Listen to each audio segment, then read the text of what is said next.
निलम्बित प्रधान न्यायाधीश चोलेन्द्र शमशेर जबरालाई पुनर्बहाली गर्ने विषयमा कानुन व्यवसायहरू नै विभाजित बनेका छन्। नेपाल बार एसोसिएसनले कुनै पनि हालतमा जबरालाई अदालतमा प्रवेश गर्न नदिने अडान लिइरहँदा केही कानुन व्यवसाय भने अदालतलाई अनिर्णयको बन्दी बनाउन नहुने तर्क गरिरहेका छन्। संविधानको धारा 101 को उपधारा 6 लाई पनि कानुन व्यवसायहरूले फरक फरक रूपमा व्याख्या गरेका छन्। फेरि अदालत अनिर्णयको बन्दी बन्ने हो कि भन्ने उब्जिएको आशंकालाई कानुन व्यवसायीहरूको मत विभाजनले थप बल पुर्याएको छ। निलम्बित प्रधान न्यायाधीश चोलेन्द्र शमशेर जबरा पुनः पदबहालीको लागि सर्वोच्च अदालत पुग्ने खबर पाएसँगै नेपाल बार एसोसिएसनका पदाधिकारीहरू बिहानैदेखि सर्वोच्च अदालत परिसरमा उनको पदबहालीको विरोधमा आन्दोलन गर्नको लागि तमतयार भएर बसेका थिए। तर करिब 12 बजेतिर उनी नआउने खबर पाएसँगै पुनः पदाधिकारीहरू अहिले बार एसोसिएसनको कार्यालयमा फर्केका छन् र हामीले उनीहरूसँग प्रतिक्रिया लिएका छौँ। यो केवल यो अदालतमाथि मजाक भइराखेको छ। वास्तवमा सांसदहरूको कार्यकाल सकिएको, संसद सकिएको होइन। यहाँ के भनिँदैछ भने संसद सकियो भन्ने तर्क गरिँदैछ, त्यो गलत हो। संसद अविच्छिन्न उत्तराधिकारवाला संस्था हो, त्यसैले गर्दाखेरि संसद सकिँदैन। सांसदहरूको कार्यकाल सकिएको छ, तर कार्यकाल सकिनुभन्दा पहिला नै यति धेरै प्रक्रिया अगाडि बढिसक्यो कि अब उहाँसँग बयान लिइयो, त्यसपछि प्रतिवेदन बन्यो, उपसमितिले प्रतिवेदन बनाएर फुल हाउस समक्ष पेश गरेको छ। अब त्यो आगामी संसदले त्यसलाई प्रश्न गर्नेछ। कसको विषयमा बोल्नु भएको छ, अब यो सबै कुरा गर्दै जाने भने सम्भव छैन होइन। बालवाला अन्य न्यायाधीशहरू कसैमाथि अभियोग छैन, महाभियोग छैन। महाभियोग बाहेकको अवस्थामा चाहिँ बालवाला न्यायाधीशहरूको विषयमा बोल्न सक्ने अवस्था नभएकोमा यो विषय चर्चाको विषय नै हो। संविधान नै यो विषयमा प्रश्न छ। अब विगत केही दिनदेखि महाभियोग समितिका सदस्यहरूबाट पनि र केही कानुन व्यवसाय मित्रहरूबाट पनि संविधानको सही व्याख्या हुन नसकेको कारणबाट यो अन्यलको स्थिति सृजना चाहिँ भएको हो। महाभियोगको प्रक्रियामा गइसकेपछि संविधानको धारा 101 को उपधारा 6 ले त्यो महाभियोगको काम सुरु भइसकेपछि त्यो महाभियोगको प्रक्रिया चाहिँ टुङ्गो नलागेसम्म प्रधान न्यायाधीशले काम गर्न सक्दैन। निलम्बनमा रहिरहन्छ भने प्रष्ट व्यवस्था छ। उहाँको निलम्बनको पत्र सभामुखले पठाइसकेपछि उहाँले सर्वोच्चबाट चाहिँ बहिर्गमन भएको हो र उहाँलाई जबसम्म सभामुखले निलम्बन पत्रबाट फुकुवा गरेको पत्र दिइँदैन तबसम्म उहाँले चाहिँ सर्वोच्च अदालतमा प्रवेश गरेर न्याय सम्पादन गर्ने काम चाहिँ गर्न सकिँदैन। दोस्रो कुरो के छ भनेदेखि चाहिँ यो विधेयकहरू चाहिँ प्रतिनिधि सभा विघटनसँगै या उसको कार्यकाल समाप्त भएसँगै सबै लाभ हुन्छन्। तर महाभियोगको प्रस्ताव भनेको विधेयक होइन, यो एउटा अभियोग लागेको एउटा चाहिँ चार्जसिट हो।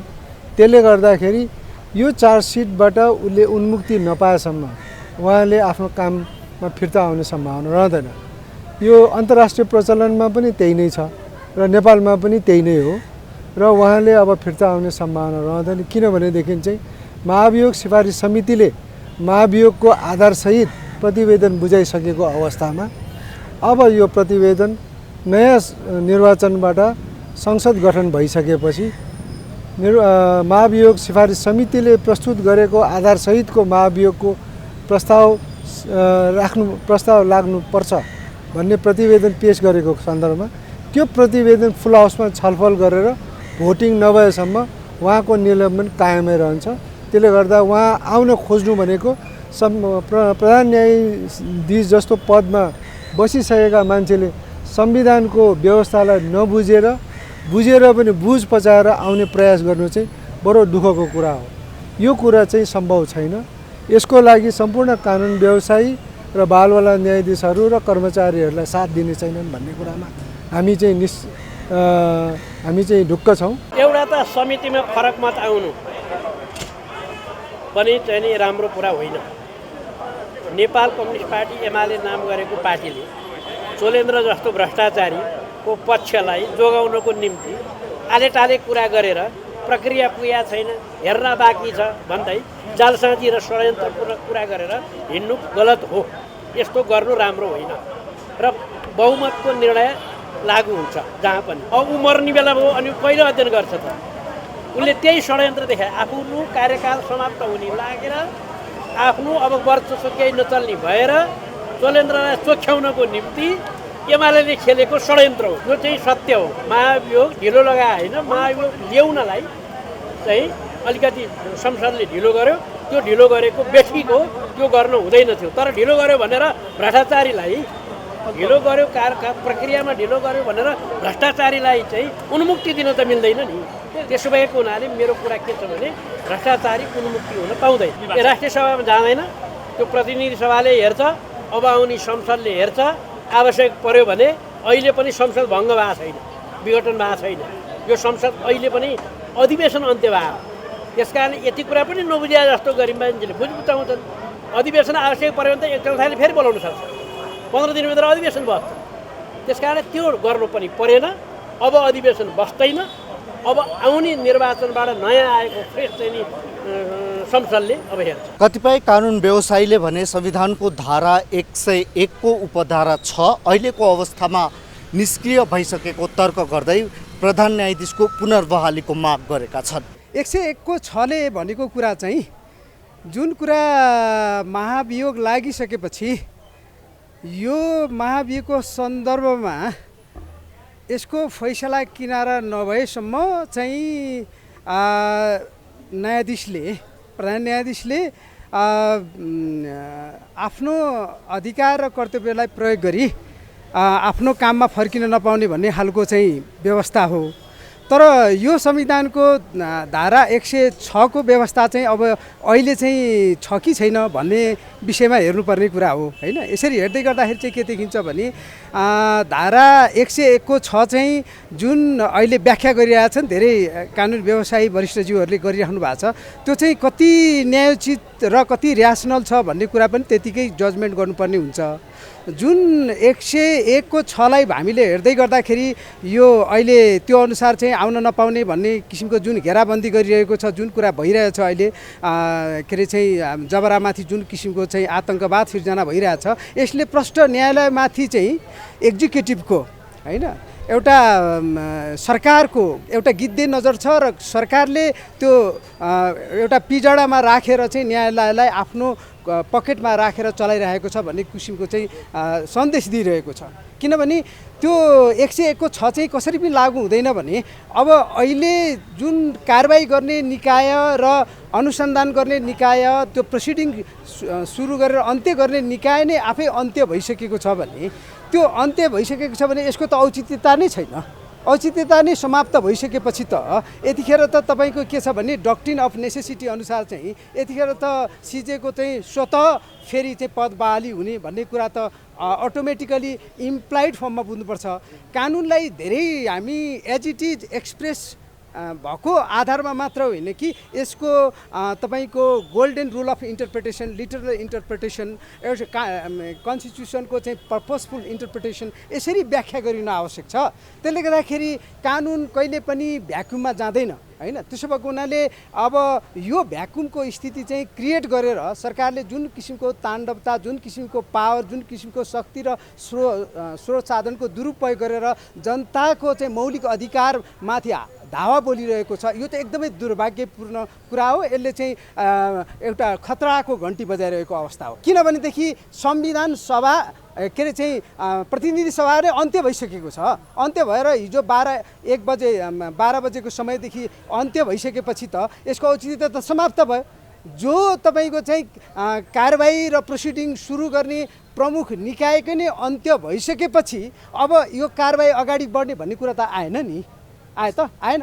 त्यसले गर्दाखेरि यो कुरा चाहिँ राख्न पाइँदैन हैन। त्यो राख्न नपाउने भएको हुनाले अहिले चाहिँ के छ भने ओपन टेक्स्चर र तपाईँको पिनम्ब्रल सिचुएसन भनेर चाहिँ कानुनमा, जुरिस्प्रुडेन्समा, विधिशास्त्रमा जुन व्याख्या भएको छ, टेक्स्ट इज ओपन हैन, एउटा पिनम्ब्रल सिचुएसन हाफ साइडेड र हाफ लाइटेड छ। यस्तोमा चाहिँ जजेस विल ह्याभ अ डिस्क्रेसनरी पावर भनेर भन्छ। त्यसैले जजेस डिस्क्रेसनरी पावर भनेको के हो भने यतिखेर चाहिँ डक्ट्रिन अफ नेसेसिटी अनुसार हैन सिजेले जबराले फेरि पनि पदमा आएर काम गर्न पाउनुपर्छ र संविधानले त्यो किसिमको चाहिँ व्यवस्था इम्प्लाइड फर्ममा त्यो व्यवस्था गरेको अवस्था छ। संविधानमा त्यस्तो परिकल्पना होला? एउटा न्यायालयको प्रमुखलाई लगाएको महाभियोग कुनै एउटा संसदले त्यो महाभियोग पास गरेन, पास नगरेको कारणले गर्दाखेरि न्यायालय अभिभावकविहीन भएर सदैव रहिरहन्छ भन्ने कुरा संविधानले काहीँ परिकल्पना गर्छ।